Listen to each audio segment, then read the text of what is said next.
Awesome, what you doing? I've got Play-Doh hands. Yeah, not so great, right?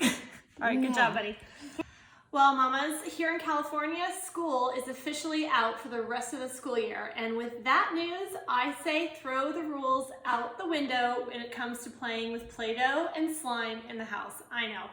I'm one of those moms who consider Play-Doh and slime a one-time use only toy in our house. So if the kids bring it home from a birthday party or they make it at a craft fair, they can play with it outside, but then I chuck it. So I'm bending the rules because we're entering into a new dimension that we have not been to. And I say, why not make homemade Play-Doh with your kids at home?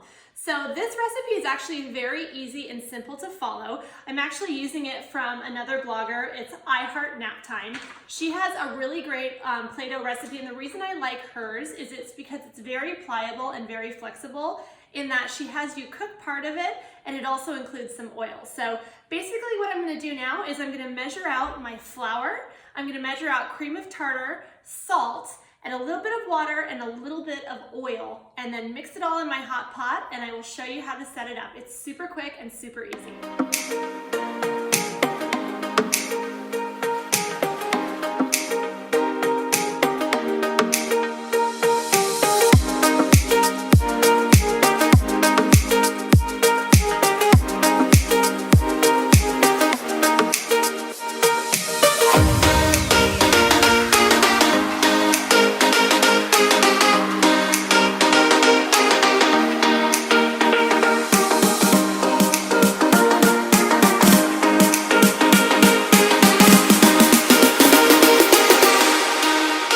So as you can see, the Play-Doh is already, once it hits the hot surface of my pot, it's beginning to kind of come together and get kind of flexible. And I've noticed that with this recipe, the flour needs some time to absorb all of the water and oil before it becomes kind of tacky like the normal consistency of Play-Doh. So let me mix this up and then show you what it looks like once it's had a chance to cool down, and we can add some color to it. So the recipe says to keep rolling it and stirring it until it gets almost to like a ball-like consistency, and you can see that we're almost there. So just a few more stirs and then we can put some color on this. All right, and that looks like a ball to me. And it's basically kind of still tacky a little bit to the touch, but it's definitely not uber sticky. So this is just gonna need a minute to absorb, like I said, the flour and in the all of the liquid that we put in here. I'm gonna put this on a piece of wax paper, roll it into separate balls for all the different colors I'm gonna do, kind of similar to this, so into different shapes and sizes.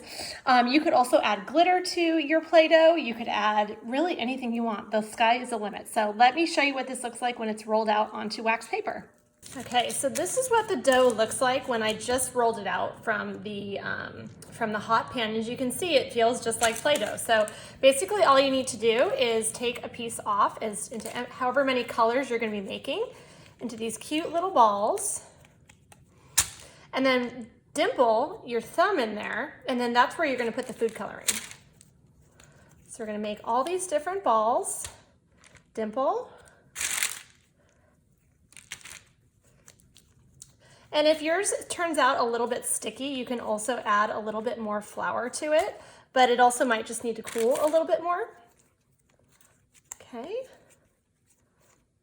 there we go. That's it, ready for color.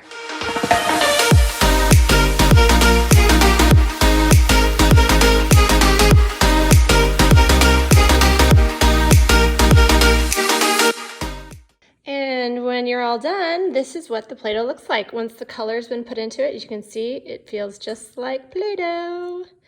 Your kids are gonna think you're awesome if you make this. And plus, who's actually coming over to your house anyway, so does it really matter if it gets all over the place?